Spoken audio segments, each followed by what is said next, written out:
Ya, sementara itu Bambang Wijoyanto, Wakil Ketua KPK 2011-2015 masih menduga kematian diplomat muda Arya Daru Pangayunan bukan karena bunuh diri. Nah ini pemirsa, menurutnya Arya bisa jadi tewas karena aksi pembunuhan oleh seorang profesional. Seperti saya misalnya, saya melihat bahwa opsi pembunuhan dilakukan oleh seorang yang sangat profesional itu masih saya hidupkan. Ada beberapa alasan untuk itu. Alasan yang pertama, sekarang ini era yang sangat canggih, ya, sehingga kemudian penggunaan kartu elektronik itu sebenarnya bukan sesuatu yang seolah-olah kalau kartu elektronik untuk masuk ke tempat itu terus itu agak lebih sulit, enggak juga. Maksud apa? Penggandaan kunci, ya, penggandaan kunci elektronik itu sesuatu yang bisa dilakukan. Terus yang lainnya adalah yang lebih penting gini. Kalau orang bunuh diri itu biasanya ya dia akan membuat wasiat atau memberitahukan kira-kira kenapa alasannya bunuh diri gitu, kayak gitu. Ada seperti itu. Dan yang paling penting sekali adalah hari ini kita belum menemukan handphone. Ya, atau jangan-jangan handphone itu adalah satu alat bukti kunci itu masuk ya. Yes. Kenapa begitu? Pertama, kan dia pergi dengan temannya tadi kamu bilang, ya. Terus yang kedua, dia berkomunikasi dengan keluarga. Tapi yang juga menjadi menarik adalah katanya ini yang perlu diklarifikasi dan konfirmasi lagi. Keluarganya mendapatkan surat katanya. Ya, ini sekali lagi perlu diklarifikasi, seolah-olah itu dari Komnas HAM, tapi isinya kosong. Sandi, Pak, ya. Di situ ada bintang, ada love, dan ada bunga.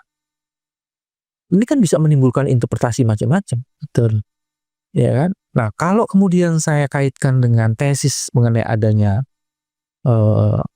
pembunuh yang sangat profesional, itu menjadi Mantan Duta Besar RI untuk Amerika Serikat Dino Patijalal menyebut kematian diplomat muda Arya Daru Pangayunan adalah janggal. Ya, menurutnya diplomat muda biasanya antusias akan berkarir ke luar negeri, apalagi Finlandia adalah salah satu negara idaman diplomat.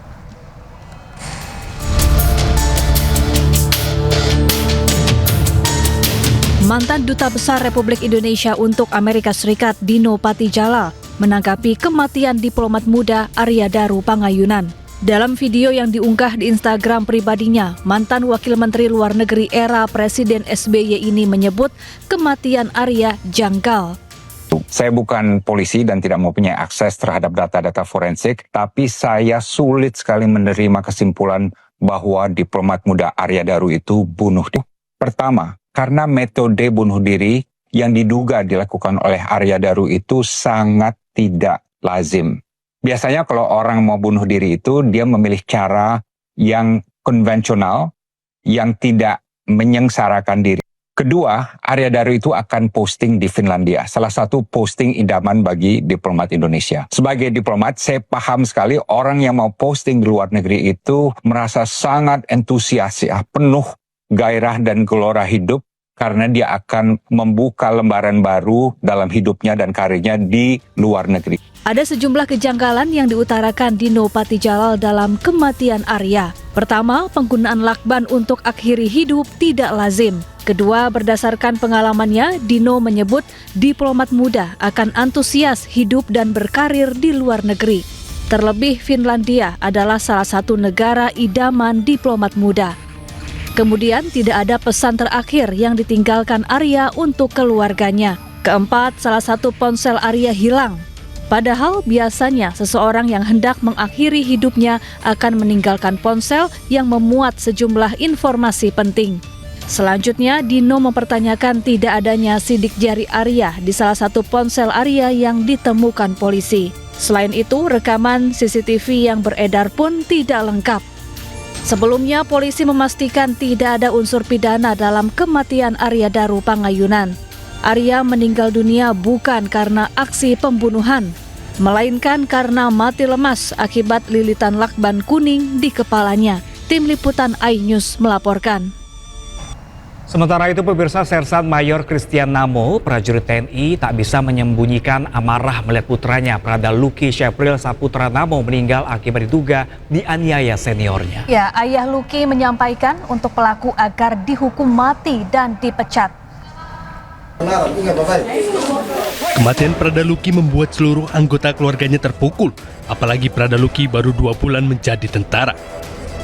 Pradaluki menyelesaikan pendidikannya pada bulan Mei 2025 lalu, kemudian ditugaskan di Batalion TP 834 Nagekeo, Nusa Tenggara Timur. Di markas itulah Pradaluki diduga dianiaya oleh seniornya hingga menghembuskan napas terakhir.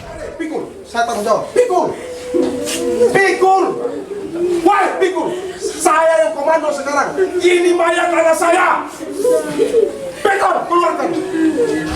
Informasi itu didapatkan saat ibu kandung korban ke rumah sakit dan mendapatkan tubuh Pradaluki mengalami luka lebam, luka sayatan, hingga memarti rusuk bagian kiri. Melihat kondisi almarhum Pradaluki seperti itu, ayah Pradaluki yang juga seorang anggota TNI menuntut keadilan. Serma Christian Namo tidak takut menghadapi apapun, bahkan ia rela mempertaruhkan nyawa demi keadilan untuk putranya. Selain itu, ayah Pradaluki meminta para pelaku yang membuat anaknya tewas harus mendapatkan hukuman mati dan pecat. Kemarin jenazah Pradaluki Syapril Saputra diserahkan ke TNI untuk dimakamkan secara militer. Prosesi pemakaman berlangsung hikmat, diawali dengan ibadah pemakaman di rumah duka Asrama Tentara Kuanino, Kupang, Nusa Tenggara Timur. Tim Liputan iNews melaporkan. Ya, sementara itu pemirsa, Subden Pom ND menahan prajurit TNI yang telah ditetapkan sebagai tersangka kasus penganiayaan Pradaluki Syapril Saputra Namo. Saya tanggung jawab. Pikul! Para pelaku menjalani pemeriksaan intensif bersama 20 saksi lainnya sebelum akhirnya ditetapkan sebagai tersangka. Pemdam Udayana menetapkan 4 orang tersangka dan dilakukan penahanan di Subden Pom ND. 4 prajurit tersebut berpangkat ratu atau setingkat di atas korban. Keluarkan dari rumah sakit tentara!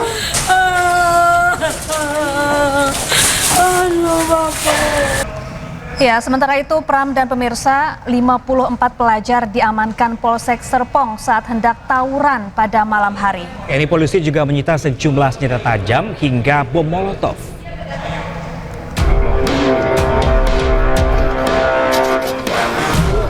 Polisi dari Polsek Serpong menggagalkan tawuran antar pelajar di malam hari di wilayah Tangerang Selatan dan Bogor. 54 pelajar yang berasal dari wilayah Tangerang Selatan dan Bogor ditangkap polisi. Dari tangan pelajar, polisi mengamankan sejumlah senjata tajam, bom molotov, telepon genggam, dan kendaraan bermotor. Usai didata satu persatu, polisi memanggil orang tua pelajar. Jadi untuk kelompok ini bukan satu kelompok. Jadi ada yang dari Ciater, dari Cilenggang, dari Pamulang, bahkan dari Gunung Sindur. Mereka janjian lewat medsos, Facebook. Para orang tua yang hadir diminta surat perjanjian guna menjaga anak-anaknya dan bila nanti kembali berulah akan diproses sesuai hukum yang berlaku. Dari Tangerang, Banten, Nunung Purnomo, iNews melaporkan.